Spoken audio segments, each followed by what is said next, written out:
চীন কানাডাকে জীবন্ত খেয়ে ফেলবে, ট্রাম্প। বিক্ষোভের পর খামেনির অবস্থান জানাল ইরানের দূতাবাস। মধ্যপ্রাচ্যে আরও বড় অস্থিতিশীলতার আশঙ্কা তুরস্কের। গাজায় ১.৫ শতাধিক আকাশচুম্বী ভবনের পরিকল্পনা, ট্রাম্প জামাতার। সৌদি আরবে কার্যকর হচ্ছে নতুন নিয়ম, প্রবাসীদের জন্য সুখবর। মার্কিন প্রেসিডেন্ট ডোনাল্ড ট্রাম্প কানাডাকে চীনের সঙ্গে বাণিজ্যিক ঘনিষ্ঠতা বাড়ানো নিয়ে কঠোর হুঁশিয়ারি দিয়েছেন।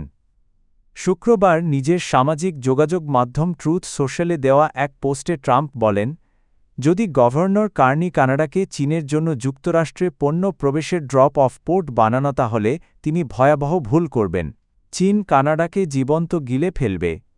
ট্রাম্প সতর্ক করেনের ফলে কানাডার ব্যবসা, সামাজিক কাঠামো এবং সাধারণ জীবনযাত্রা ধ্বংসের মুখে পড়বে।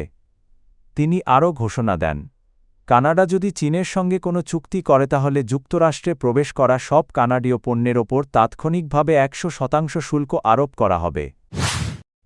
ইরানের সর্বোচ্চ ধর্মীয় নেতা আয়াতুল্লাহ আলী খামেনি কোনো বাংকারে লুকিয়ে নেই বলে দাবি করেছে ভারতস্থ ইরানি দূতাবাস। শনিবার ভারতীয় সংবাদ মাধ্যম এনডিটিভিকে দেওয়া সাক্ষাৎকারে ভারতে নিযুক্ত ইরানের কনসাল জেনারেল সাইদ রেজা মোসায়েব মোতলাক বলেন, আয়াতুল্লাহ খামেনি নিরাপদ আছেন এবং নিয়মিত রাষ্ট্রীয় কার্যক্রম পরিচালনা করছেন। তাকে নিশানা করার বিষয়ে যুক্তরাষ্ট্রকে ঘিরে যে জল্পনা চলছে তার কোনো ভিত্তি নেই। তিনি জানান, যুক্তরাষ্ট্রের চাপ ও নিষেধাজ্ঞার মধ্যেও ইরান সর্বোচ্চ নেতাকে প্রয়োজনীয় নিরাপত্তা দিচ্ছে। সাম্প্রতিক বিক্ষোভ প্রসঙ্গে মোতলাক অভিযোগ করেন, কয়েকটি বিদেশি গোয়েন্দা সংস্থা ইরানের অভ্যন্তরীণ অস্থিরতায় উস্কানি দিয়েছে। তার দাবি, প্রথম দিকে নিরাপত্তা বাহিনী বিক্ষোভকারীদের প্রতি সংযম দেখালেও পরে বিদেশ থেকে নির্দেশপ্রাপ্ত কিছু গোষ্ঠী সহিংসতা ও নাশকতায় জড়িয়ে পড়ে। এতে সাধারণ মানুষ আতঙ্কিত হয় এবং সরকারি বেসরকারি সম্পত্তির ক্ষয়ক্ষতি ঘটে। ইসরায়েল ইরানে হামলার সুযোগ খুঁজছে, মধ্যপ্রাচ্যে বড় অস্থিতিশীলতার শঙ্কা তুরস্কের। মধ্যপ্রাচ্যে আরও বড় ধরনের অস্থিতিশীলতার আশঙ্কা করেছেন তুরস্কের পররাষ্ট্রমন্ত্রী হাকান ফিদান। তুর্কি টেলিভিশন এনটিভিকে দেওয়া সাক্ষাৎকারে তিনি বলেছেন, ইসরায়েল ইরানে আঘাত হানার জন্য একটি সুযোগ খুঁজছে। এটি গোটা মধ্যপ্রাচ্যকে আরও বড় সংকটের দিকে ঠেলে দিতে পারে। ফিদান জানান, সাম্প্রতিক তেহরান সফরে তিনি ইরানি কর্মকর্তাদের সঙ্গে সরাসরি এ বিষয়ে কথা বলেছেন। তার ভাষায়, আমি বন্ধুর মতো তিক্ত সত্য বলেছি, কারণ প্রকৃত বন্ধু কখনো সত্য গোপন করে না।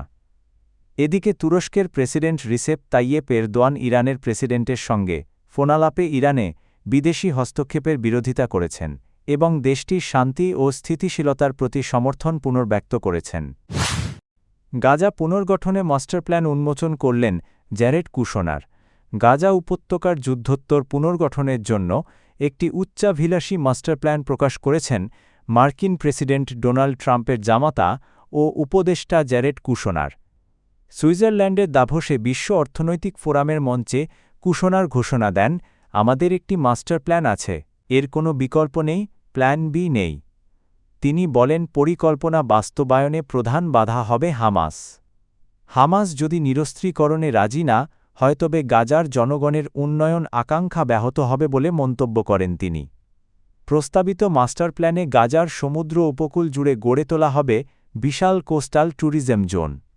এখানে নির্মিত হবে প্রায় ১৮০টি আকাশচুম্বী ভবন, যার বড় অংশ থাকবে হোটেল ও পর্যটন কেন্দ্র হিসাবে। সৌদি আরবে এবার বিদেশিরাও হবেন জমির মালিক, ঐতিহাসিক সিদ্ধান্ত কার্যকর। একসময় যা ছিল অকল্পনীয়, এবার তা বাস্তব। মধ্যপ্রাচ্যের রক্ষণশীল কাঠামো ভেঙে সৌদি আরব হাঁটছে এক নতুন যুগের পথে। এবার থেকে সৌদি আরবে বিদেশিরাও কিনতে পারবেন বাড়ি ও জমি। বৃহস্পতিবার Saudi riyal estate general authority আনুষ্ঠানিকভাবে নন সৌদিদের রিয়েল এস্টেট মালিকানা বিধিমালা কার্যকর করার ঘোষণা দিয়েছে। ক্রাউন প্রিন্স মোহাম্মদ বিন সালমানের ভিশন -2030 পরিকল্পনার অংশ হিসেবে নেওয়া হয়েছে এই যুগান্তকারী সিদ্ধান্ত। নতুন নিয়ম অনুযায়ী সৌদি আরবে বসবাসরত বৈধ ইকামাধারী বিদেশিরা সরাসরি অনলাইনে আবেদন করতে পারবেন, আর যারা দেশের বাইরে অবস্থান করছেন তারা নিজ নিজ দেশের সৌদি দূতাবাসের মাধ্যমে ডিজিটাল পরিচয়পত্র নিয়ে আবেদন করতে পারবেন।